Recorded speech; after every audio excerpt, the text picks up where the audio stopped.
प्यारे भक्तों, हम आपको ढाई अक्षर प्रेम के नाम का ग्रंथ सुनाने जा रहे हैं। वैसे ये प्रसंग हमने गौड़ी संप्रदाय का एक ग्रंथ है जिसका नाम है श्री श्री प्रेम संपुट। इस ग्रंथ पे अपने विचार आपको व्यक्त करते हैं तो उसका भाव यही होता है कि ढाई अक्षर प्रेम के। आज सब अभिमान करते हैं कि मैं सच्ची प्रेमी हूँ, प्रेमिका हूँ, मैंने सबसे प्रेम किया। लेकिन क्या उसने ऐसा प्रेम किया है जैसा हम बताने जा रहे हैं? तभी तो महापुरुषों ने कहा है, पोथी पढ़ पढ़ जग मुआ, पंडित भया न कोई, ढाई अक्षर प्रेम के, पढ़े सो पंडित होई। ढाई अक्षर पढ़ने की जरूरत है और जो वो ढाई अक्षर प्रेम के समझ जाता है वो परमात्मा को प्राप्त कर लेता है। वही इस संसार में पंडित है, विद्वान है। तो ये क्या? इसका प्रसंग उन्होंने शरद पूनम के महाराज के प्रसंग के बाद उठाया है। तो हम देखें इस प्रसंग को। इस ग्रंथ का नाम प्रेम संपुट क्यों दिया उन्होंने? वो इसीलिए कि इसके अंदर एक एक करके आपको प्रेम के भाव बताए जाएंगे। किसी बक्से में हीरे मोती रखो और उसे बंद करो तो वो धन का संपुट हो जाएगा। और यहाँ प्रेम के भाव ही हीरे मोती है, इसलिए प्रेम संपुट कहा गया है। शरद पूनम के महारास में गोपियों में अपने सौभाग्य का मद आया था। श्री कृष्ण उन्हें छोड़कर श्री राधे को लेकर वहां से निकल गए। रास्ते में श्री राधा ने सखियों पर कृपा करने अभिमान की लीला करी। कहने लगी, प्यारे मैं तो महलनवारी हूँ, राजकुमारी हूँ, मेरे से अब चला नहीं जा रहा, आप मुझे अपने कंधों पे उठा लो। जब ऐसा कहा तो श्री कृष्ण ने राधे से कहा, तुम घबराओ मत, मैं तुम्हारे चरण दबा देता हूँ, तुम्हारा श्रृंगार कर देता हूँ, फिर चलेंगे तो तुम चल पाओगे। ऐसा कह के श्री कृष्ण ने रास्ते में श्री राधे का श्रृंगार किया, उनके चरण दबा दिए और फिर कहा, अब राधे चलो। राधे कहती है, नहीं प्यारे, मेरे से अब भी नहीं चला जाएगा। श्री कृष्ण ने सोचा, सखियों के बीच में से मैं श्री राधे को अपने साथ लाया हूं तो इसको बहुमान मिला और बहुमान से अभिमान आता है।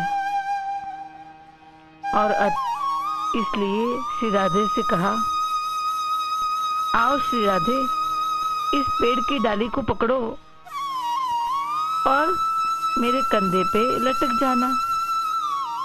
राधे ने डाली पकड़ी और कृष्ण अदृश्य हो गए। डाली ऊंची उठ गई और राधा पेड़ पर लटक गई। श्री कृष्ण अंतर्ध्यान हुए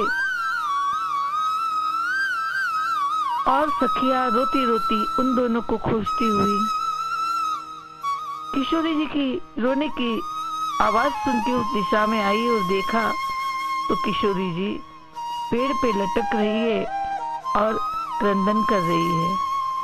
सखियों ने उनको उतारा और उनकी सेवा की। किशोरी जी थोड़ी स्वस्थ हुई तो कहा, सखियों, हमने अभिमान किया है।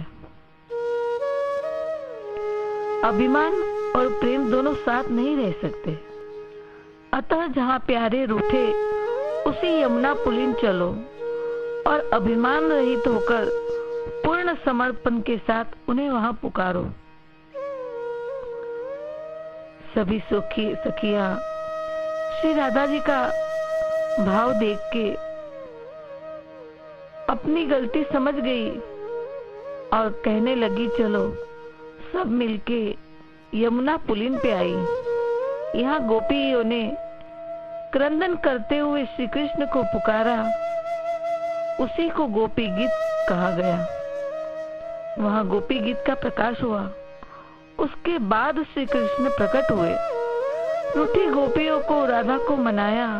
कहने लगे, मैं तुम्हारे ऋण से कभी उऋण नहीं हो सकता। अपनी पराजय स्वीकारी। न पा रही हम निरवध्य संयुजाम। इस श्लोक में प्रीति की मूल ध्वनि उदित हुई है। इसी भावना से भावित श्याम सुंदर के हृदय में एक नई लीला का उदय हुआ। प्रीति का स्वभाव है। कौन सी प्रीति? तो कहते निरुपाधिक असाधारण प्रीति का स्वभाव है कि प्रियतम के दिल में अपनी प्यारी के मुख से अपनी स्वयं की प्रीति की तुच्छता और अपने स्वयं के प्रेम की श्रेष्ठता का श्रवण करने की लालसा स्वतः ही जागृत होती है। इसका भाव संक्षेप में ये होता है कि प्यारी मुझे गालियां दे, मेरे लिए टेढ़ा बोले और वो मैं ही सुनूं, और वो सुनने से मुझे बड़ा सुख मिलेगा। इस भाव को वाम भाव से प्रीति प्रणय लीला भी कह सकते हैं। रसास्वादन के लंपट प्यारे ने लीला का विस्तार करने, अतः श्री कृष्ण ने एक मनोहारिणी अपूर्व सुंदर रमणी का वेश धारण किया और प्यारे जी के घर के प्रांगण में उपस्थित हुए। नारी वेश क्यों लिया?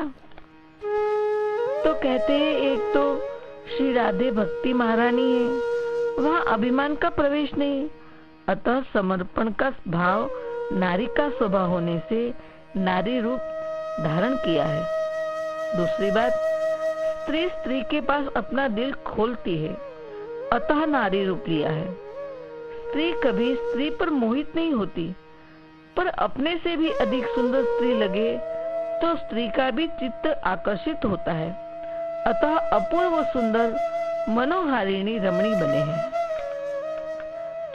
श्री कृष्ण नारीवेश बनाकर श्री राधा जी के भवन के आंगन में आकर खड़े हुए। उन्होंने अपना सुंदर मुख चुन्नी के पल्लू से ढक रखा था। श्री राधे सखियों के संग भवन में थी। उनका ध्यान नारीवेशधारी श्री कृष्ण पर गया। वे बोली, अरे सखी, देख देख, यह रमणी कौन है? इसका मुख तो अनंत कमलों की शोभा को भी तिरस्कृत कर रहा है। उसके वस्त्राभूषण भी विचित्र है, धरती के नहीं लगते, और उसके श्याम अंग की कांति से हमारा आंगन प्रकाशित हो रहा है। जरा पता तो लगा, ये कौन है, कहाँ की है, हमारे यहाँ क्यों आई है? बड़ी प्यारी लग रही है। मेरा मन तो उसे अपनी सखी बनाने उत्कंठित हो रहा है। यह सुनकर ललिता विशाखा चली। उसके पास जाके बोली, हे सुंदरी, हे पतली कमर वाली, तुम कौन हो? कहाँ से आ रही हो? यहाँ आना क्यों हुआ और कैसे हुआ? रमणी ने कोई उत्तर नहीं दिया।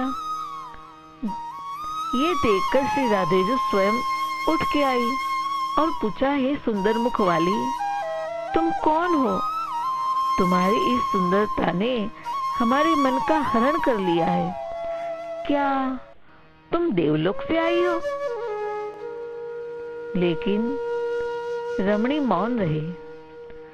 श्री राधेजू ने कहा, हे जगत की अखिल शोभा की धाम, यदि यहाँ आ ही गई हो तो अपना परिचय दे ही डालो। लज्जा को त्याग दो, शंका मत करो, हमें अपनी सखी ही समझ लो। रमणी ने मौन ही रखा और गहरे निश्वास से मुख घुमा के मौन हो गई।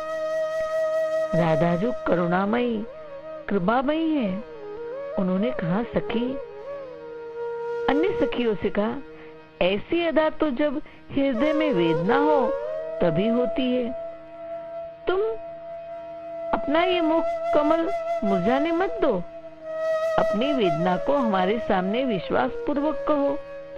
यहाँ से बात कहीं भी नहीं जाएगी और तुम्हारे दुख को दूर करने मुझसे जो बन सकेगा उपाय करूंगी, उसमें कोई कमी नहीं छोड़ूंगी। अगर तू आंतरिक विषादरूप घाव को पकने देगी तो तुझे असहनीय वेदना होगी। अतः अपने अंतरंग सुहृदों के पास बता देने से वेदना हल्की और शांत हो जाएगी। कहा गया है, अपना दुख ईश्वर या गुरु को ही बताओ, वही सच्चे तुम्हारे अंतरंग सुहृद हो सकते हैं। अन्य ऐसे अंतरंग और सुहृद मिलने मुश्किल है। लोग दिखावा तो सुहृद का करके हमदर्दी दिखाकर बात पूछ लेते हैं, फिर वही हमारे दुख पर हंसते हैं, हमारी बात फैलाते हैं। सहायता करनी तो दूर और पीड़ा दिलवाते हैं। प्रथम बात, या तो किसी का दुख मत पूछो तो बताने वाला नहीं चाहता कि ये बात फैले तो उसे छुपाओ, उसकी सहायता भी करो। केवल बात सुनने के लिए मत सुनो। तो आप सुहृद अंतरंग नहीं है, आप भी दूसरों के दुख का तमाशा देखने वालों में से ही है। अतः श्री राधे विश्वास दे रही है कि मैं अंतरंग और सुहृद ही हूँ, तमाशा देखने वालों में से नहीं हूँ। आपने समाज में देखा होगा कि पुरुषों को टेंशन के कारण हार्ट अटैक आता है, पर स्त्रियों को ज्यादातर हार्ट अटैक नहीं आते, क्योंकि स्त्रियां अपनी सखियों को अपनी अंतरंग सुहृद समझ अपनी वेदना टेंशन बताकर वेदना शांत कर लेती है। हाँ, कई बार सुहृद जिसे समझा वो गलत निकलने पर घातक फल भी आया है, पर पुरुष किसी पर भी विश्वास नहीं करते, अतः अपनी वेदना दिल में दबाए फिरते हैं। अंत में हार्ट अटैक आ जाता है, मृत्यु भी हो जाती है। अब श्रीजू, स्त्री के लिए कौन सा दुख सबसे बड़ा होना चाहिए या हो सकता है, इसकी कल्पना कर अपनी ओर से ही कई सवाल निकालकर पूछकर रमणी के मुख से वेदना निकलवाने की कोशिश कर रही है। श्रीजू प्रेमी है, प्रेमिका है, प्रेम की देवी है, अतः वे प्रश्न पूछ रही है। अन्य होती तो सोचती, बताती है तो बता, वरना जा भाड़ में। लेकिन प्रेम की देवी ऐसा कैसे करके किसी को तड़पता हुआ छोड़ सकती है? आइए अब हम प्रश्न देखेंगे।